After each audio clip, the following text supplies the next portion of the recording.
He accidentally tipped his coffee onto my paperwork, brown liquid spreading across my forms. Oops, rookie mistake, Andrew smirked, not offering help. I smiled weakly and mumbled sorry, watching who laughed along. This was perfect. Being underestimated, dismissed, forgotten. I pulled cheap tissues from my worn purse while Andrew strutted away, expensive shoes clicking against marble. 5 years since I'd walked through these glass doors as anything other than a memory. My company had grown, but it had also grown teeth I didn't recognize. I kept my head down, shoulders hunched, playing the nervous new hire. My temporary badge said administrative assistant, in small letters. Perfect cover. Andrew didn't know the soggy document at the bottom of my stack could end his career in 30 seconds. But I wasn't ready for that conversation yet. First, I needed to understand what had happened to the place I'd built from nothing. The reception desk gleamed under fluorescent lights, and I wondered how many people like me had been chewed up by this machine. I kept my appearance deliberately unremarkable. Scuffed thrift store shoes, plain sweater with a small hole, hair in a simple ponytail.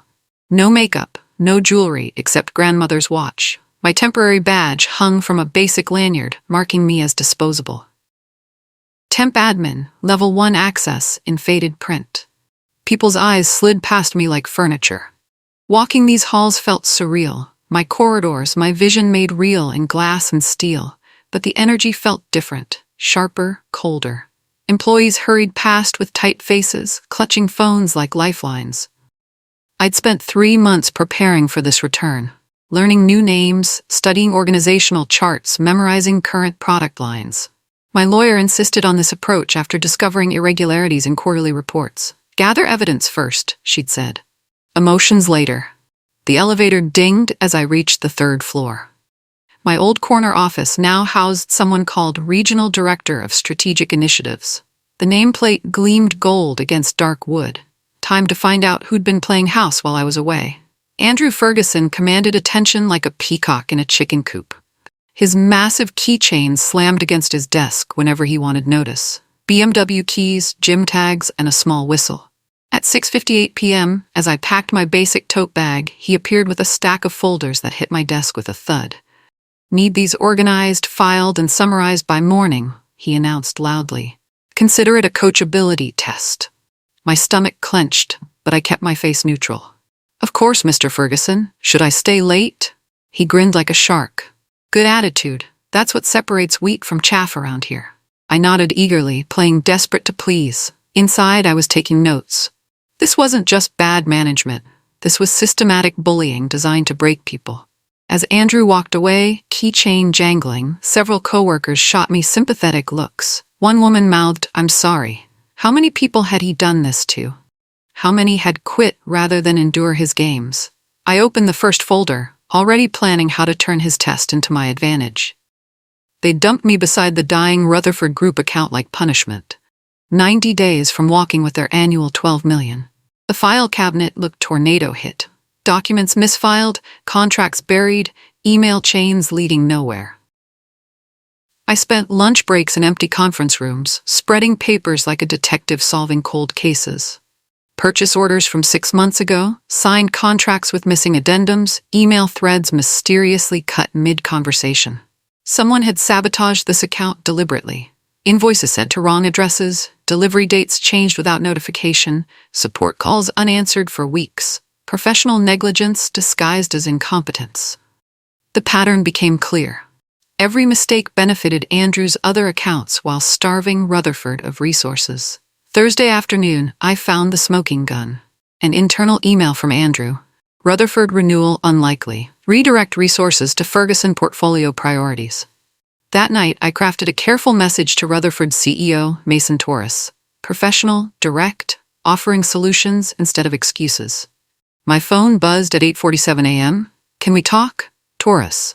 The conference call lasted 38 minutes. I sat in Andrew's office corner while he fumbled through an unprepared presentation, watching Mason Torres's patience evaporate through the screen. Let me be direct, Torres interrupted. We're hemorrhaging money, deadlines are missed weekly, and we're exploring other options. Andrew's face reddened. Sir, I understand your frustration, but market conditions. I don't want excuses, Torres snapped. I want solutions. I cleared my throat softly. Mr. Torres, if I may suggest something? Andrew shot me a warning look, but Torres leaned forward. Yes? I pulled out handwritten notes, keeping my voice humble. I've been reviewing your account files. I think there might be quick wins we could implement. Simple process changes that could cut your processing time 40% and reduce errors significantly. Torres raised an eyebrow. 40%? How? For 10 minutes, I walked him through a streamlined workflow, explaining how automated triggers could prevent their delays. I kept it simple, focusing on results rather than technical jargon. When can we implement this? Torres asked. Andrew jumped in. We'll have a proposal by Friday. Torres looked directly at me. I'd like to speak with whoever prepared this analysis. Alone. Andrew moved my desk that afternoon. For better focus, he explained, but I ended up crammed between the supply closet and broken printer, far from the team. At 1:07 a.m., I got an email notification. Andrew had forwarded my entire presentation to himself, changing the header to Ferguson Team Proposal, Confidential Draft. I'd expected this. Network logs showed he'd downloaded my files, screenshots and all. Amateur hour. But I'd prepared for amateur hour. Every slide contained a hidden watermark visible only when printed on letterhead, something only Rutherford would see. Next morning, Andrew bounced around like he'd discovered fire. Team meeting, everyone, big breakthrough on Rutherford. I sat in back, pretending to take notes while Andrew presented my work as his inspiration. He'd even practiced my hand gestures, though he kept messing up technical details. Questions? Andrew finished, beaming with borrowed pride. A junior analyst raised her hand. This is brilliant. Who created the automation sequence? Andrew's smile faltered briefly. Well, it was really a team effort, collaborative thinking. I noticed Torres had joined the video call late, watching silently from a corner window. Friday would be interesting. The conference room sparkled under morning light, catered pastries and Andrew's $1,000,000 smile. Torres appeared on screen at exactly 8 a.m., flanked by two executives. Andrew launched into his presentation, my presentation, with theatrical gestures and rehearsed enthusiasm. He'd memorized every slide, transition, and data point I'd researched. I sat against the wall with a notepad, playing silent assistant while watching Andrew claim weeks of my work. He even stole my closing line about transforming challenges into competitive advantages. Torres listened politely, occasionally nodding, but I caught him glancing at me several times. Impressive work, Torres said when Andrew finished. Very thorough analysis. Andrew puffed up. Thank you, sir. I've always believed in diving deep into client needs.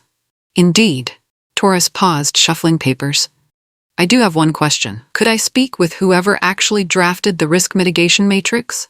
The technical documentation suggests someone with very specific industry experience. The room went quiet. Andrew's smile froze. That would be... Well, it was collaborative, as I mentioned. Torres' voice sharpened. I'd like to speak with the person who wrote Section 4. The compliance framework couldn't have been designed by committee. We won the renewal, 7 figures plus 12-month expansion. The office erupted when Torres signed the digital agreement live on screen. Andrew pumped his fist like he'd scored a touchdown, accepting congratulations from everyone. The company president called within minutes to personally thank him for exceptional client relationship management. I watched from my corner as Andrew posed for photos with the signed contract, arm around team members who'd contributed nothing. Couldn't have done it without my team. He announced magnanimously, eyes scanning before landing on me. Great assist, Loretta. Assistant. Not analyst, not problem solver, not the person who'd rescued the deal. Assistant. My phone buzzed. Nice work supporting Andrew on Rutherford. Real team player. HR. Supporting Andrew. I stared at the message until words blurred. By evening, something strange happened in my computer access logs. Files I'd created were being moved, renamed, buried in subfolder structures I'd never seen. My original presentation had vanished from the shared drive entirely.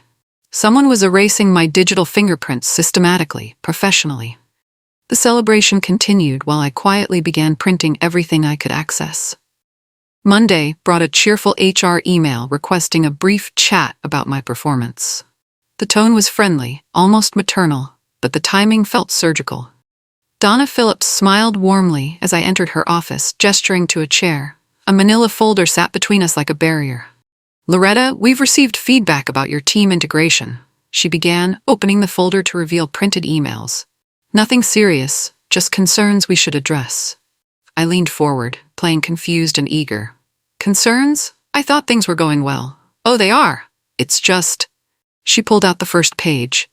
Some team members mentioned difficulty with communication styles and confusion about project ownership and, well, tone in certain emails. My heart raced, but I kept my expression innocent.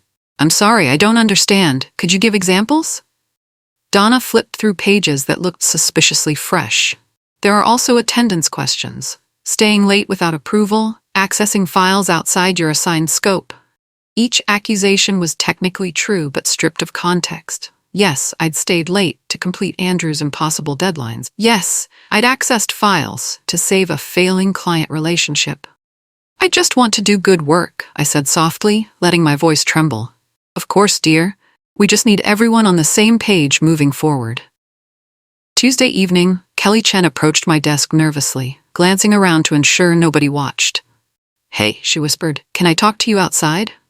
We met by the parking garage elevator, away from office windows and security cameras. "I probably shouldn't be doing this," Kelly said, pulling a small flash drive from her pocket, "but what Andrew's doing isn't right." My hands shook as I took the drive. "What is this?" "Screen recordings. Timestamps. I've been documenting everything since the Rutherford presentation." Kelly's voice was barely audible. "File transfers, email forwards, even him practicing your talking points in the empty conference room." I stared at the drive like it was gold. "Why are you helping me?" "Because I was you 6 months ago. Different project, same playbook." Kelly's eyes were hard. "He took credit for my market analysis, got promoted, and I got transferred to a dead-end role. I won't watch it happen again." She started walking away, then turned back. "Loretta, HR scheduled you for a final review Monday morning. Word gets around fast." I clutched the drive tighter. "Thank you." "Don't thank me yet. Just don't let them bury you." That night, I backed up Kelly's files to 3 different cloud accounts and my lawyer's secure server. The weekend passed in preparation blur. I spread documents across my kitchen table like battle plans, organizing timestamps, printing emails, highlighting key passages in different colors. My laptop glowed past midnight as I reviewed Kelly's recordings frame by frame. Andrew copying my files. Andrew rehearsing my presentation. Andrew scheduling performance discussions. Weeks before the Rutherford win, like he'd known the endgame from the beginning. I practiced explaining the timeline aloud, keeping my voice steady, emotions locked away. The bathroom mirror reflected someone who looked tired, but determined. Sunday afternoon, I drove to my lawyer's office to review strategy. Maxine Williams spread her own documents across the conference table. Corporate filings, ownership records, board minutes that told a very different story than the one playing out on the 3rd floor. "You sure you want to do this?" Maxine asked. "Once you reveal your position, there's no going back to being invisible." I thought about Kelly's haunted expression, about Torres asking for the real author, about the stack of accusations waiting Monday morning. "I didn't come back to hide," I said finally. "I came back to fix what's broken." "Then let's break some glass." Monday morning arrived gray and cold. I dressed carefully, still playing the part but with better posture. The security guard nodded as I badged in, unaware this might be my last day as a temporary employee. The HR conference room was already occupied. Donna Phillips, 2 VPs I recognized but had never met, and Andrew wearing an expression mixing sympathy with satisfaction. A termination letter sat centered on the polished table like an execution warrant. "Please, sit down," Donna said gently. "I know this is difficult." Andrew leaned back, fingers drumming against the table. "Loretta, you're talented, but sometimes fit just isn't there. Nothing personal." I nodded, playing the role one last time. "I understand." Donna began reading from a prepared script about performance concerns, team dynamics, and mutual decisions. The words washed over me while I counted heartbeats, waiting for the right moment. "Do you have any questions before we proceed?" she asked, reaching for a pen. I looked around at their confident faces. "Actually, yes. Before you fire me, I'd like to submit one document for the record." Andrew's drumming stopped. "What kind of document?" I reached into my bag and pulled out a leather portfolio I'd kept hidden for 5 years. Proof that you're about to terminate the majority owner of Stevens Dynamics. The leather portfolio hit the table with a soft thud that sounded like thunder. I opened it carefully, revealing corporate documents I'd signed 5 years ago in this same building. According to these filings, I said quietly, I own 65% of Stevens Dynamics. My name is Loretta Stevens. Donna's pen fell from her fingers. One VP leaned forward, squinting at the papers like they were written in a foreign language. Andrew laughed, a short, nervous sound. This is ridiculous. Loretta, I don't know what game you're playing, but it's not a game. I spread ownership certificates across the table. Maxine Williams, our legal counsel, can verify these documents, as can the Secretary of State's office. The room temperature seemed to drop 10 degrees. Andrew's face went through several color changes before settling on pale green. This has to be fraud, he stammered. I mean, you're a temp. You worked for minimum wage. I met his eyes steadily. I worked for information, and I got exactly what I came for. Donna cleared her throat weakly. Miss Stevens? Can you give us a moment to verify? Of course, but while you're making calls, you might want to review these as well. I placed Kelly's flash drive next to the ownership papers.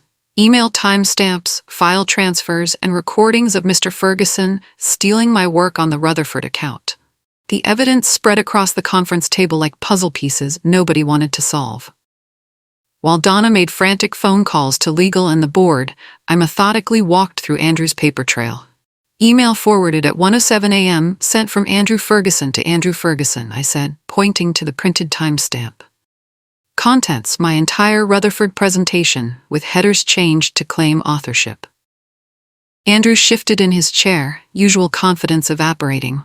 I was just organizing team resources. Screen recording from Kelly Chen shows you practicing my talking points in conference room B, I continued, advancing the video on my laptop. Note the timestamp, 2 hours before our client call. One VP, Thomas Wright, according to his nameplate, studied the metadata reports. These show systematic file manipulation, renaming, moving, deleting, very deliberate. I nodded. IT security logs confirm Mr. Ferguson accessed my documents 47 times without authorization. Each instance violated our data protection policies. Andrew's keychain jangled as his hands shook. Look, maybe there was some confusion about attribution, but this is blown way out of proportion. My phone buzzed. A text from Maxine. Board chair en route. ETA 10 minutes. I looked up at the increasingly pale faces around the table. Gentlemen, I believe we're about to have company. Dwayne Ashwood filled the doorway like a storm cloud, his silver hair perfect despite the obvious rush. As board chair and my father's old partner, he'd watched me grow up around these offices long before I'd owned them. What the hell is going on? He demanded, scanning the scattered documents. Maxine called me with some story about identity fraud and corporate theft. Donna started to explain, but Dwayne held up one hand while reading the ownership certificates with the other. His expression shifted from confusion to recognition to something that looked like relief. Andrew Ferguson, Dwayne said without looking up. Did you really try to fire Loretta Stevens? Andrew's mouth opened and closed silently. Dwayne continued reading, his jaw tightening with each page. And apparently you've been stealing her work for months, claiming credit for saving our largest client while simultaneously building a case to terminate her. Sir, there's been a misunderstanding, Andrew began. The only misunderstanding, Dwayne interrupted, is how you kept your job this long. He turned to me with something approaching a smile. Loretta, your father would be proud. Coming back undercover was brilliant. I felt tears threaten but pushed them back. I had to see what this place had become. Dwayne's phone buzzed. He glanced at it and nodded grimly. Emergency board session in 20 minutes. This conference room. Andrew stood shakily. What about my position? My projects? Dwayne didn't even look at him. Security will escort you out, today. The emergency board session felt like a courtroom trial. Dwayne presided while I presented evidence to 4 other board members who'd watched me grow up around company holiday parties. Maxine Williams dialed in from her office, her voice crisp through the speaker. Legal has verified all documentation. Loretta Stevens is indeed the majority shareholder, and the evidence of misconduct is overwhelming. Andrew sat in the corner under a security guard's watchful eye, his corporate badge already deactivated. His expensive suit looked rumpled, confident posture completely deflated. "Motion to terminate Andrew Ferguson for cause," said board member Eleanor Santos. "All in favor?" 5 hands rose without hesitation. "Motion to place VPs Wright and Kumar on administrative leave pending investigation," Dwayne continued. "Evidence suggests they were aware of the misconduct." Another unanimous vote. I watched with mixed emotions. Relief, certainly, but also sadness for how far things had fallen. This company had been my father's dream, built on principles of fairness and innovation. Andrew was escorted out with a banker's box of personal items, his keychain silent for the first time since I'd met him. He didn't look at me as he passed. "Loretta," Dwayne said after the door closed, "welcome home." But my phone buzzed with a calendar alert that made my blood run cold. The calendar notification glowed ominously. "Emergency shareholder meeting, proposed dilution resolution, today 6 p.m. I showed the alert to Dwayne, whose face darkened. "Who called this meeting? Only board members can schedule emergency sessions." Maxine's voice crackled through the speaker. "I'm reviewing the corporate bylaws now. There's a clause I've never seen before, Section 12.4, added last quarter during routine filing updates." My stomach dropped. "What does it say?" "It allows for rapid equity dilution in cases of operational distress or leadership instability. If triggered, it would issue convertible shares to, let me see, current management and key stakeholders." Dwayne leaned forward. "How much to dilution?" "Enough to reduce Loretta's controlling interest to roughly 30%. The room went silent. I felt like I'd been punched in the chest. "The beautiful part," Maxine continued grimly, "is that today's terminations could be classified as creating operational distress. Whoever wrote this clause was very clever." I stared at the conference table where my ownership documents still lay scattered. Can they actually do this? If the distress trigger activates before we can challenge it, yes. Dwayne checked his watch. 6 hours to stop a hostile takeover of your own company. Outside the conference room windows, storm clouds were gathering. Maxine walked us through the poisonous clause line by line. It had been buried in routine quarterly filing, disguised as corporate governance modernization. The language was dense, technical, nearly impossible to spot unless you knew what to look for. "The trigger mechanism is automated," she explained. "If the company dashboard shows operational distress, defined as revenue drops, client departures, or management instability, the dilution activates automatically at midnight." Dwayne pulled up the company's real-time dashboard on the conference room screen. Green indicators across the board. Revenue steady, client satisfaction high, operations normal. "So we're safe?" I asked hopefully. "Not exactly." Maxine's voice carried a warning edge. "Someone with system access could manipulate these indicators, create artificial distress to trigger the clause." I thought about Andrew's rapid termination, the VPs on administrative leave. "How many people have dashboard access?" Dwayne typed quickly. "System administrators, C-level executives, and..." His face went pale. "Anyone with legacy founder permissions." "Andrew had founder permissions?" I asked. "Wright gave him elevated access last month for the Ferguson portfolio expansion." Dwayne's jaw tightened. "Those permissions don't automatically revoke when someone's terminated." My phone buzzed. A message from an unknown number. "Dashboard maintenance scheduled 11:30 p.m. tonight. Temporary service interruption expected." I showed the message to Dwayne. "That's not on our IT calendar." Maxine's voice cut through the static. "Loretta, you need to get to the data center. Now." The data center hummed with artificial life 3 floors below the main offices. Server racks lined the walls like digital tombstones, their LED indicators blinking in hypnotic patterns. Shane Park, our IT director, met me at the security door. "I got Maxine's call. This is really happening?" I showed him the maintenance notification. "Someone's planning to trigger a system failure during tonight's dashboard update." Shane's face went grim. With Andrew's permissions, they could inject false data, make it look like we're hemorrhaging clients and revenue. The automated systems would treat it as real distress. We walked deeper into the server room, past rows of humming equipment. "Can you revoke his access?" Already tried. The permissions are locked with some kind of administrative override I've never seen before. Shane stopped at a central console. Whoever set this up knew exactly what they were doing. I studied the screens showing network activity, user access logs, scheduled processes. What about the backup systems? That's the scary part. The maintenance routine will disable backups during the update window. If the false data gets injected, there won't be any way to prove it was artificial. My phone rang. Maxine. Loretta, I found something. The dilution clause includes a time limit. If the distress trigger doesn't activate within 72 hours of the triggering event, the clause expires. What constitutes a triggering event? Management terminations. Which means the clock started this morning when we fired Andrew. Shane and I worked frantically to trace the scheduled maintenance routine. The code was sophisticated, buried deep in the system's automated processes, designed to look like legitimate network maintenance. Look at this, Shane said, pointing to lines of code scrolling across his monitor. The script doesn't just create false data, it backfills historical records to make the distress look gradual, brilliant, and evil. I checked the time. 9:47 p.m. Less than 2 hours until the routine executed. Can we stop it? Not with Andrew's administrative lock. But... Shane paused, studying the access logs. There might be another way. If we can prove the code was inserted maliciously, the system's security protocols will quarantine everything and revert to the last clean backup. I felt a spark of hope. How do we prove it's malicious? We need the source, where the code came from, who installed it, when. Shane's fingers flew across the keyboard. Every line of code has digital fingerprints, IP addresses, user credentials, timestamps. The server room felt colder as we dug deeper into the system logs. Then Shane's screen flashed red. Found it.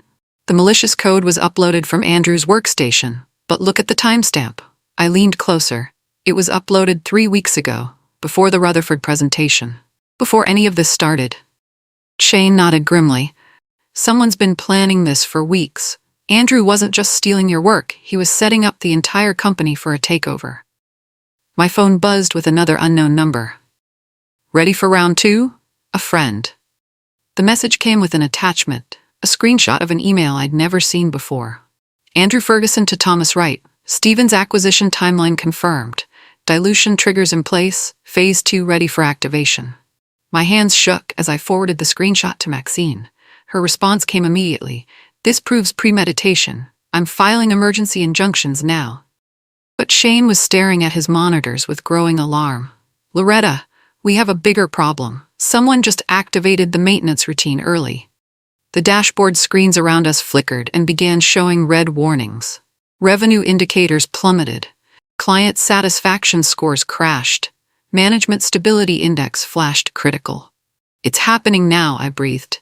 Shane's fingers flew across multiple keyboards. I can't stop it remotely. The system thinks this is legitimate maintenance. I grabbed my phone and dialed Dwayne. The attack is happening now. Early activation. Can you get to Mason Taurus? Dwayne asked quickly. If Rutherford confirms they're satisfied with service, it might override the automated distress indicators. I was already running toward the elevators.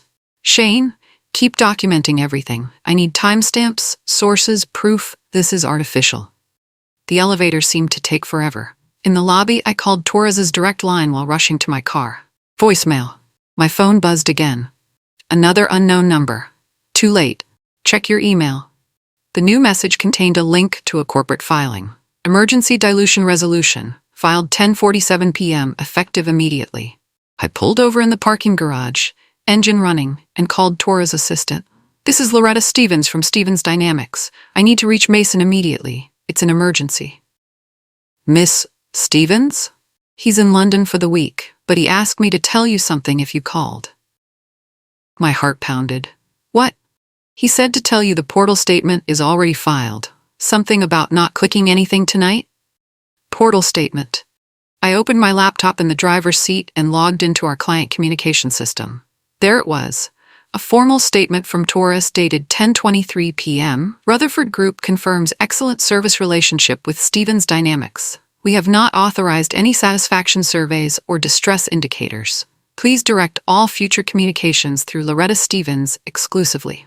The timestamp showed Torres had filed this statement before the fake distress data hit our systems. My phone rang. Maxine. Loretta, Torres's statement creates a legal contradiction. The system shows Rutherford distress, but they've formally stated the opposite. That's grounds for an immediate injunction. How long do we have? I'm walking into emergency court now. Judge Stone owes your father a favor. Through the parking garage security cameras, I could see unusual activity in the building. Cars in the executive parking area, lights on in offices that should have been dark. Someone was in the building, working late, or celebrating early. I decided to find out which. The executive floor felt like a ghost town, but I could hear voices from the corner office. Wright's office. I moved quietly down the darkened hallway, staying close to the wall. Dilution should be effective by midnight, Wright was saying. Stevens will still have shares, but not control. We can proceed with the restructuring. A voice I didn't recognize responded. Excellent. Our investors will be pleased with the acquisition timeline. My blood ran cold. This wasn't just about stealing credit or removing me. This was about stealing the entire company. I pulled out my phone and started recording audio as I crept closer to the partially open door. Andrew's voice, I still think we moved too fast. Firing me creates witnesses. You were always expendable, Wright replied coldly. Your job was to gather intelligence and document weaknesses. Mission accomplished. What about the Stevens girl? She's not as naive as we thought. The unknown voice laughed. Doesn't matter. By tomorrow, she'll be a minority shareholder in her own company. Our equity fund will control Stevens' dynamics and will decide what happens to legacy management. I had heard enough. But as I stepped back from the door, my phone rang loudly. Maxine. The voices inside the office stopped immediately. I ran for the emergency stairwell as Wright's office door flew open behind me. 3 sets of footsteps echoed in the hallway, but I had a head start and knew the building better. Maxine's voice through my earpiece. Injunction granted. Judge Stone ruled the dilution invalid due to fraudulent data manipulation. You need to get to the data center and implement the reversion protocol. I'm trapped in the building, I panted, taking stairs 2 at a time. Wright's here with Andrew and someone else. They're not just stealing credit, they're stealing the whole company. Security's on the way. Can you reach Shane? I burst through the data center door to find Shane still at his station, surrounded by screens showing the system recovery process. Loretta, the injunction worked. I'm reversing all the false data now. He looked up with relief. Another 10 minutes and we'll have clean records restored. Behind us, the security door beeped. Badge access. My heart sank. Wright walked in with Andrew and a man in an expensive suit I didn't recognize. Step away from the console, Mr. Park. The stranger smiled coldly. Miss Stevens, I'm Jonathan Moxie from Moxie Equity Group. We've been very interested in acquiring your father's company. I backed toward Shane's workstation. This is corporate espionage. Fraud. You won't get away with it. Moxie laughed. Actually, we already have. Even with your judge's ruling, we've documented your company's instability. Our acquisition offer will be very attractive to your remaining shareholders. What remaining shareholders? Andrew grinned. The board members who've been quietly selling their positions to Moxie for months. The realization hit me like ice water. This hadn't been about Andrew stealing my work or Wright's office politics. This had been a coordinated attack on the company itself, designed to drive down its value and force a sale. Dwayne, I whispered. Still loyal, Moxie admitted. But he only holds 15%. Santos and Kim sold months ago. Davis just signed this evening. I looked at Shane, who was still typing frantically. How much time? Recovery's at 80%. 5 more minutes. Moxie pulled out his phone. Unfortunately, we don't have 5 minutes. I'm calling building security to remove you for trespassing. Actually, a familiar voice said from the doorway, I think you're the ones trespassing. Dwayne walked in flanked by 2 police officers and Maxine, who was holding a folder thick with legal documents. Jonathan Moxie, you're under arrest for corporate espionage, computer fraud, and conspiracy. One officer stepped forward with handcuffs. Moxie's confident expression finally cracked. This is ridiculous. I'm a legitimate investor. Maxine opened her folder. Your investment was based on false financial data you helped create. That's securities fraud. Andrew Ferguson confessed an hour ago in exchange for a plea deal. Andrew's face went white. I didn't confess to anything. The recordings Loretta gathered tonight say otherwise, Maxine smiled. Very detailed conversations about acquisition timelines and fraudulent data manipulation. Shane's computer beeped triumphantly. System restoration complete. All false data purged, original records verified. I walked to the central console and logged in with my founder credentials. The dashboard glowed green across every metric. Steven's Dynamics was stable, profitable, and completely mine. Dwayne put his hand on my shoulder. Welcome home, Loretta. Your father would be incredibly proud. As Moxie and Wright were led away in handcuffs, I began planning how to rebuild a company culture worth protecting.